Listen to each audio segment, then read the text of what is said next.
Ainsi, le site www.knoislam.ch est destiné officiellement à aider les citoyens suisses en général et les jeunes musulmans en particulier, pour qu'ils mènent une réflexion constructive et critique sur l'islam. Ce site utilise un logo qui représente une personne dont le cerveau est rempli d'un texte écrit en arabe.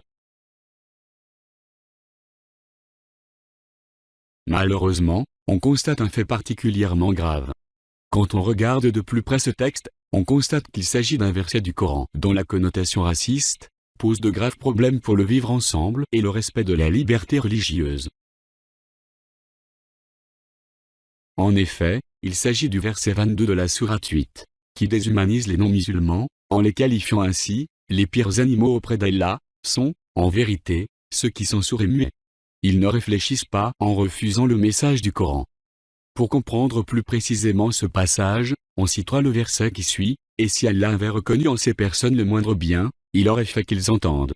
Mais, même s'il leur faisait entendre, ils tourneraient sûrement le dos en s'éloignant, sans écouter la parole d'Allah. » Ce passage fait partie du groupe de versets du Coran qui déshumanise les non-musulmans dans le but de justifier la guerre contre eux. Pour être précis, et montrer que cette déshumanisation concerne les non-musulmans qui refusent de croire en Allah et son prophète, on citera le passage coranique qui précède ce verset. Il s'agit des versets 20 et 21 de cette sourate 8 qui s'adressent ainsi aux musulmans. Vous qui croyez, obéissez à Allah et à son messager et ne vous détournez pas de lui quand vous l'entendez parler. Et ne soyez pas comme ceux qui disent « Nous avons entendu » alors qu'ils n'entendent pas. Fin de citation. On constate ainsi que le verset 22 concerne bien les infidèles qui refusent de se soumettre à Allah et à son messager, Mahomet.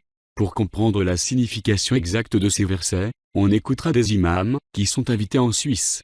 Sous la direction de Mohamed Karmous, la Ligue de musulmans de Suisse, en collaboration étroite avec l'Union vaudoise des associations musulmanes, organise chaque année la rencontre annuelle des musulmans dans ce pays.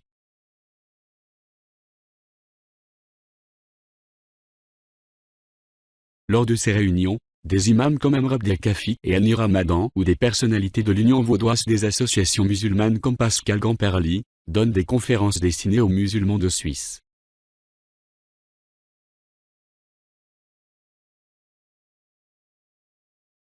Il est particulièrement intéressant d'écouter l'explication que donnent ces imams sur ces versets du Coran, qui déshumanisent ceux qui sont considérés comme des mécréants dans l'islam.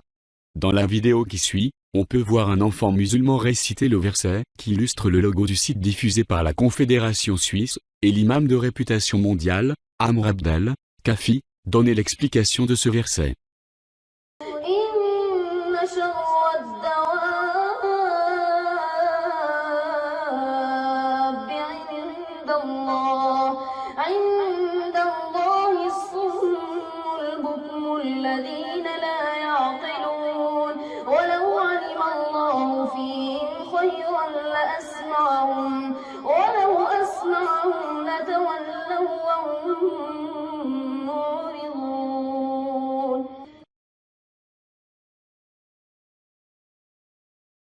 إن شر الدواب عند الله من يا رب؟ الصم البكم الذين لا يعقلون ثم ولو علم الله فيهم خيرا لأسمعهم ثم ولو أسمعهم لتولوا وهم معرضون. يعني شر الدواب عند الله الذي لا يفهم القرآن، وإذا قرأ القرآن لا يتدبر، وإذا تدبر لا يطبق. هذا شر الدواب عند الله. الصم البكم لا ينطق بالحق. سبحان الله العظيم. عندئذ يعني سبحان الله هذا إنسان يعيش أسوأ من الدواب. الصم البكم الذين لا يعقلون، لا يعمل عقله في هذا الكون. سبحان الله. إن شر الدواب عند الله الصم البكم الذين لا يعقلون ولو علم الله فيهم خيرا لأسمعهم. يا ربي كيف أنه لا يسمع وأنت تسمعه؟ هو لا يريد أن يسمع، هو له أذن ولكن يريد، يعني رب مستمع والقلب في صمم. ابنك عندما توقظه لصلاة معينة أو تأمره بأمر ما، هو لا يسمعك، وسمع منك الأمر، سمعك، لكن هل هذا الاستماع استماع ظاهري؟ استماع بالأذن الظاهرة، يعني لهم آذان لا يسمعون به. رب مستمع والقلب في صمم. Dans la vidéo qui suit, on verra l'enseignement donné aux enfants des versets qui qualifient de chiens ceux qui refusent de croire en la parole d'Allah, révélée au prophète Mohammed dans le Coran. Et on écoutera le même imam, qui vient donner des conférences en Suisse, expliquer la signification de ces versets.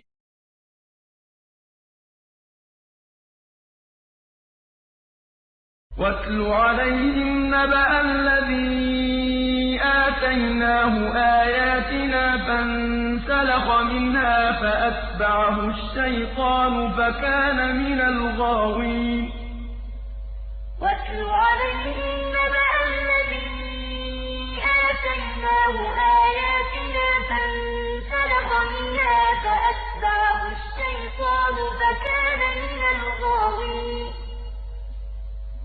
ولو شئنا لرفعناه بها ولكنه أخلد إلى الأرض واتبع هواه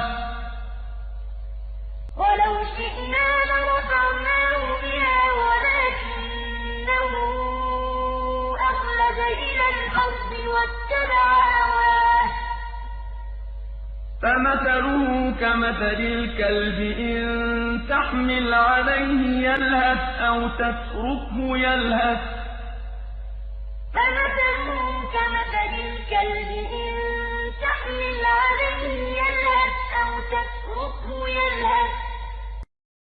سفلية العقل أو دونية العقل. دونية العقل لما يتدنى خلاص أنت ارتكس بالأرض، زي بلعام بن بعوراء الذي آتيناه آياتنا فانسلخ منها فأتبعه الشيطان فكان من الغاوين.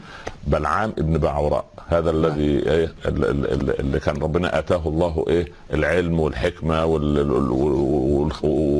والوصول إلى الله سبحانه وتعالى، ولكنه يعني ولو شئنا لرفعناه بها ولكنه أخلد إلى الأرض واتبع هواه فمثله كمثل الكلب إن تحمل عليه يلهث أو تتركه يلهث. الكلب دايما فاتح فمه وطلع لسانه، هذه الصورة الكئيبة. ولو شئنا لرفعناه بها. بلعام ابن بعوراء اسمه كده، ولكنه أخلد إلى الأرض واتبع هواه. أخلد إلى الأرض، خلاص عايز يخرج في هذه الأرض، والأرض لا خلود فيها.